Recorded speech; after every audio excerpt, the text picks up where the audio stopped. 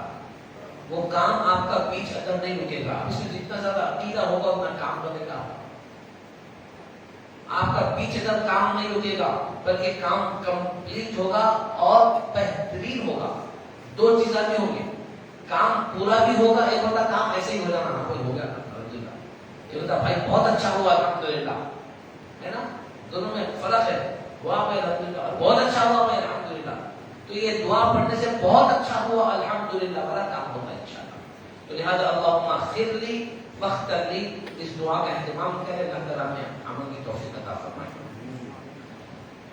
سورہ کافرون کا ہم کمپلیٹ کریں. 4 کل ہمارے کمپلیٹ ہو گئے, تو 4 کل نمازوں میں پڑھنا ہے. خاص طور پر سنتیں پڑھ رہے ہیں, آپ کو اور سورہ یاد نہیں ہے تو پابندی کے ساتھ یہ 4 کل پڑھنا اور نئے سورہ یاد کرنے کی کوشش کرنا. لیکن کم سے کم عام بندے کو جو بچپنے سے قرآن نہیں پڑھا, نہیں سیکھا, کچھ بھی نہیں آتا, تو کم سے کم 10 سورہ تو بھی آتا ہے. کم سے کم, زیادہ سے زیادہ آپ جتنا یاد کر سکتے آپ کے لیے اتنا اچھا, بہت اچھا. لیکن کم سے کم 10 سورہ بھی رہے تو کیا ہے, نماز پڑھنے میں مزہ آتا. ٹھیک ہے, تو لہٰذا 4 سورہ تو یہ ہو گئے 4 رکعت والی نماز پڑھنے کے لیے. آج آئے بڑی پیاری خوبصورت سورت سورہ کوثر. یہ سورہ کو پڑھیں گے, 3 آیتیں ہیں, 3 آیتیں ایک ساتھ پڑھ لیں گے. اعوذ باللہ من الشیطان الرجیم, بسم اللہ الرحمن الرحیم. انا اعطیناک الکوثر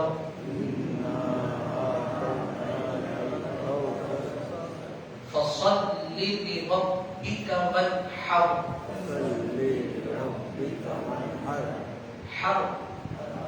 ان شانئک هو الابتر.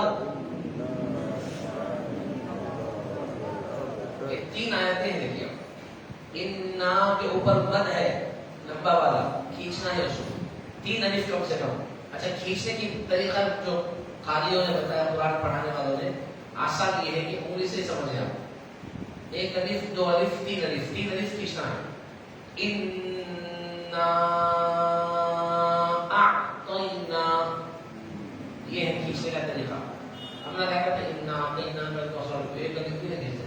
انا اعطینا کا کوثر تھوڑا کھینچو بھائی, وہ قاعدہ ہے, قانون ہے, وہ اصول ہے, ضروری ہے, ایسے نہیں ہے بلکہ ضروری ہے. تو کم سے کم تھوڑا تو آسان طریقہ یہ 3 الف. میں آپ کو بتا رہا ہوں کتنا کھینچنا, ہم کو آئیڈیا نہیں ہوتا اور ہم سمجھتے ہم کھینچ رہے ہیں لیکن ہم ذرہ بھی نہیں کھینچ رہے. تو آپ اپنے طور پر محسوس کر سکتے ہیں. انا اعطینا, اس طریقے سے. اب کسی کو 5 الف کھینچنا ہے تو اور الف بڑھا دینا, کتنا کھینچنا ہے. انا اعطیناک الکوثر, اس طریقے سے. اس سے کیا ہوگا, مد کھینچنے کی جو خصوصیت خوبصورتی ہے وہ خوبصورتی ہم پوری کریں گے. تو 3 الف کم سے کم مدوں کو کھینچنا چاہیے, اس کو کھینچ کے پڑھیں. اس کے بعد فصل لربک وانحر, یہ ہا بڑی ہا کے ساتھ ہے, ہر نہیں, وانحر نہیں, وانحر. ٹھیک ہے. ان شانئک هو الابتر. یہ 3 آیتیں ہیں سورہ کوثر, سورہ کافرون, سورہ اخلاص, سورہ فلق, سورہ ناس. جملہ 5 سورہ ہمارے تکمیل کو پہنچے. پرسوں ہم نے نماز کی نیت کے تعلق سے ذکر کیا تھا اور ثنا کے تعلق سے ہم نے کہا تھا کہ ثنا پڑھنا سبحانک اللہم وبحمدک وتبارک اسمک وتعالی جدک ولا الہ غیرک. یہ ثنا کب پڑھیں گے ہم, رکعت باندھنے کے بعد, قرات شروع ہونے سے پہلے. رکعت باندھنے کے بعد قرات شروع ہونے سے پہلے. اس میں ایک اور بات میرے ذہن میں آ رہی ہے, وہ یہ کہ بعض مرتبہ ہماری رکعت چھوٹ جاتی ہے، پہلی رکعت ہے نا، ہم تھوڑا تاخیر سے آتے، امام صاحب سلام پھیرتے السلام علیکم ورحمۃ اللہ، اب جیسے دوسرا سلام پھیرتے شروع کرتے ہم کھڑے ہو جاتے اپنی چھوٹی ہوئی رکعت کو ادا کرنے کے واسطے، ٹھیک ہے۔ اب ہم کیا کرنا، امام صاحب سلام پھیر رہے، ہم کھڑے ہو گئے، اللہ اکبر، اپنی رکعت پوری کر رہے، تو اب کہاں سے اسٹارٹ کرنا ہے، معلوم، ثنا سے اسٹارٹ کرنا ہے۔ چھوٹی ہوئی رکعت کو کمپلیٹ کرنے کا سے اٹھے تو یہ ہماری پہلی رکعت ہے، اب ہم اکیلے ہو گئے، اب امام صاحب چلے گئے، اب یہاں جب ہم اپنی چھوٹی ہوئی پہلی رکعت کو پڑھیں گے تو پڑھیں گے سبحانک اللہم و بحمدک وتبارک اسمک وتعالی جدک ولا الہ غیرک اعوذ باللہ من الشیطان الرجیم بسم اللہ الرحمن الرحیم الحمدللہ رب العالمین۔ اکثر لوگوں کو میں خاص طور پہ میں جاننے کے واسطے، معلوم کرنے کے واسطے پوچھا کہ آپ اپنی چھوٹی ہوئی رکعت کمپلیٹ کرنے کے واسطے کھڑے رہتے تو کیا پڑھتے، پروگرام میں سب کھڑے کہ اللہ اکبر الحمدللہ رب العالمین شروع کرتے، اعوذ باللہ بسم اللہ نہیں پڑھتے، تو ثنا پڑھنا ہے، پھر تحفظ پڑھنا ہے، پھر تسمیہ پڑھنا ہے، پھر سورہ فاتحہ شروع کرنا، اس کے بعد پھر ضمن سورہ جو آپ کو یاد ہے وہ پڑھ سکتے آپ، اس کے بعد نماز کمپلیٹ کرنا ہے۔ تو اس کا خیال رکھیں ثنا کے متعلق، تو ثنا جو پڑھنا ہے نماز میں داخل ہونے کے بعد، رکعت باندھنے کے بعد پڑھنا ہے، اور قرأت امام صاحب کی شروع ہونے سے پہلے پڑھنا ہے۔ امام صاحب کی قرأت شروع ہو گئی تو آپ کے لیے ثنا معاف، نہیں پڑھنے کی کوئی ضرورت نہیں ہے، خاموش آ کے کھڑے ہو جانا، قرأت سنو۔ ظہر اور عصر کی نماز میں ثنا کا معاملہ ایسا ہے، امام صاحب کے پیچھے ہم آ کے کھڑے ہو گئے تو اندازہ لگانا ہے کہ امام صاحب قرأت شروع کرے یا نہیں کرے، اگر اندازہ یہ بول رہا ہے کہ قرأت شروع ہو گئی تو ثنا نہیں پڑھنا ہے، اور آپ کا اندازہ یہ کہہ رہا ہے کہ قرأت ابھی شروع نہیں کرے امام صاحب تو ثنا پڑھ لے سکتے، ٹھیک ہے، یہ ثنا کے متعلق ہو گیا۔ اس کے بعد کا جو مرحلہ ہے وہ ہے اعوذ باللہ بسم اللہ۔ جب پہلی رکعت ہم کریں گے تو پہلی رکعت میں اعوذ باللہ پڑھیں گے، فرسٹ رکعت میں، پہلی رکعت میں سنت پڑھ رہے سمجھو فجر کی، اللہ اکبر سبحانک اللہم ثنا پڑھ لیے، اس کے بعد پڑھیں گے اعوذ باللہ من الشیطان الرجیم بسم اللہ الرحمن الرحیم الحمدللہ رب العالمین۔ باقی کی جو رکعت ہے اس میں صرف بسم اللہ پڑھیں گے، اب اعوذ باللہ نہیں پڑھیں گے۔ تو پہلے تحفظ پڑھنا ہے پہلی رکعت میں، اور تسمیہ پڑھنا ہے پہلی رکعت کے علاوہ باقی کی پوری رکعتوں میں بسم اللہ۔ ہر رکعت میں سورہ فاتحہ سے پہلے بسم اللہ پڑھیں گے، ہر سورہ کے شروع میں بسم اللہ پڑھیں گے، جیسے کہ سورہ فاتحہ ختم ہو گیا اس کے بعد ہم قل واللہ احد کا سورہ پڑھ رہے تو ڈائریکٹ قل واللہ احد شروع نہیں کرنا، ولا الضالین آمین بسم اللہ الرحمن الرحیم قل هو اللہ احد۔ اس طریقے سے یہ ترتیب سے ہم کو نماز کے اندر تلاوت کرنا ہے۔ اللہ سبحانہ و تعالیٰ ہمیں اس پر عمل کرنے کی توفیق رفیق عطا فرمائے، اور ذہن میں رکھنے اور دوسروں تک ان باتوں کو پہنچا کر مزید اس کو اپنے آپ کو یاد رکھنے کی توفیق عطا فرمائے۔ آئیے روز کی دعا سے پہلے ایک اعلان کہ کل 4 شعبہ ہے شب معراج، انشاءاللہ تعالیٰ ہمارے پاس انتظامی کمیٹی کی جانب سے ایک عظیم الشان پروگرام جو پچھلے سال بھی کیا گیا تھا بڑا کامیاب رہا، اس سال بھی ایک اہتمام ہو رہا ہے، وہ ہے شب معراج کے موقع پر ایک روزہ تربیتی اجتماع، یعنی شب معراج عشاء کی نماز کے بعد سے جو پروگرام شروع ہوگا تو انشاءاللہ تعالیٰ دوسرے دن مغرب تک پروگرام چلے گا۔ اب اس میں آپ لوگ بولیں گے بھائی کھائیں گے کب، سوئیں گے کب؟ تو پہلی بات تو یہ کہ شب معراج تو رات میں پورا الحمدللہ چلتے، مسجد میں عبادت نہیں کرتے، تو بہت سارے تقریباً شب معراج میں 5 سے 6 بڑے علماء کرام آنے والے ہیں جو قابل ہے، اس میں نوجوان بھی ہے، اس میں مفتی جامع نظام نائب مفتی جامع نظام مفتی امیر الدین صاحب ہے جی، اس سے پہلے آیت مفسر قرآن حضرت مولانا اسحاق پاشا صاحب مجلس شریفہ کے امام خطیب صاحب بھی وہ بھی تشریف لانے والے ہیں، اور ان کے علاوہ دیگر کاملین جامع نظام جو جامع نظام سے کامل کا کورس کر کے قابل بنے ہیں ویسے علماء کرام بھی انشاءاللہ تعالیٰ تشریف لائیں گے۔ تو لہٰذا عشاء کی نماز کے بعد سے، کیونکہ 9:30 بجے اعلان کیا گیا جمعہ کے دن الحمدللہ 9:30 بجے عشاء کی نماز ہوگی، تو اس کے بعد سے جو خطابت کا سلسلہ ہوگا، نعت پاک کلام بھی انشاءاللہ تعالیٰ پیش کیا جائے گا، اور اس میں سوال و جواب کے انشاءاللہ کیونکہ مفتی صاحب تشریف لا رہے، نائب مفتی جامع نظام دارالافتاء جامع نظام میں بیٹھتے نائب مفتی صاحب وہ تشریف لا رہے ہیں، تو انشاءاللہ آدھا گھنٹہ اس میں سوال و جواب بھی رہیں گے شب معراج میں انشاءاللہ۔ اس کے علاوہ بھی الگ الگ موضوعات پر علماء کرام کی خطابت رہیں گے. تو لہٰذا آپ حضرات کو اپنے بچوں کے ساتھ، دوستوں کے ساتھ، بھائیوں کے ساتھ، پڑوس کے اور لوگوں کے ساتھ شریک ہونا ہے اور فل ٹائم دینا ہے. عشاء کے بعد جو پروگرام شروع ہوگا تو رات میں تہجد تک چلیں گے انشاءاللہ. پھر تہجد کی جماعت سے نماز ہوگی انشاءاللہ. پھر تہجد کے بعد سحر جو روزہ رکھنے والے ہیں پورا دوسرے دن تک رکنے والے ہیں ان کے بھی انتظام نہیں ہو رہا سحری کا الحمدللہ. سحر کا بھی انتظام نہیں تھا. جو رکنے والے ہیں مکمل طور پر سحر کریں گے، فجر کی نماز کی تیاری کریں گے، ذکر بھی ہوگا انشاءاللہ، جہری ذکر کریں گے. ذکر کیسا ہوتا دیکھیے آپ فجر کی نماز پڑھیں، خصوصی دعا بھی ہوگی انشاءاللہ. اس کے بعد جماعت سے فجر کی نماز پڑھیں گے. اس کے بعد پھر ہمارا درس جو ہو کتنے دنوں سے چلا الحمدللہ 20 دن تک ہو گئے، اس کو کنٹینیو کریں گے اشراق تک. اشراق کی نماز پڑھ کے سو جائیں گے آرام ظہر تک، کیونکہ پوری رات جگے ہوئے ہیں، سحری بھی کریں، روزہ بھی رہنا ہے، تو ظہر تک آرام ہوگا انشاءاللہ. ظہر کی اذان ہوگی، اس کے بعد سنتیں نماز وغیرہ ہوگی. پھر نماز کے فوری بعد سے پھر علماء کرام کی آمد کا سلسلہ شروع ہو جائے گا اور خطابات کا سلسلہ شروع ہوگا. روزے کی حالت میں رہتے اللہ کے گھر کے مہمان بن کے پھر بیٹھ کے علماء کرام کے بیانات سنیں گے.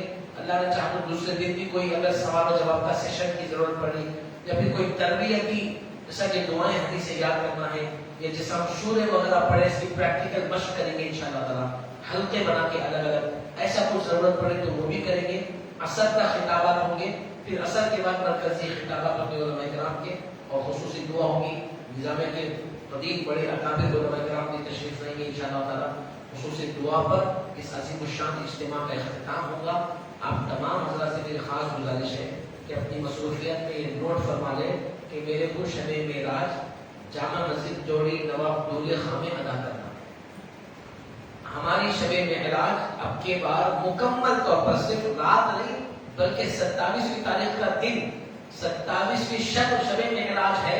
اس میں میرے آپ کے آقا کو معراج ہوئی، ہم وہ بھی رات مسجد میں گزاریں گے جامع مسجد چچل بڑے میں، اور اس کا دوسرا دن 27ویں تاریخ کا دن بھی انشاءاللہ پورا علماء کرام کو سننے کے لیے ہم روزے کی حالت میں مسجد میں گزار کر پورا گزاریں گے انشاءاللہ. یہ نیت کر لیں. اللہ سبحانہ و تعالیٰ کی توفیق عطا فرمائے. دن بھر کی دعا پڑھے. بسم اللہ الذی لا یضر مع اسمہ شیء فی الارض ولا فی السماء وهو السمیع العلیم. بسم اللہ الذی لا یضر مع اسمه شيء في الأرض ولا في السماء وهو السميع العليم. بسم الله الذي لا يضر مع اسمه شيء في الأرض ولا في السماء وهو السميع العليم. یہ دعا پڑھنے کے بعد حاکم ہو کے مجلس ختم کی اختتام کی دعا. سبحان اللہ و بحمدہ، سبحانك اللهم وبحمدك ونشهد ان لا اله الا انت نستغفرك ونتوب اليك. اللهم صل على سيدنا محمد وعلى اله واصحابه افضل صلواتك وعدد معلوماتك وبارك وسلم.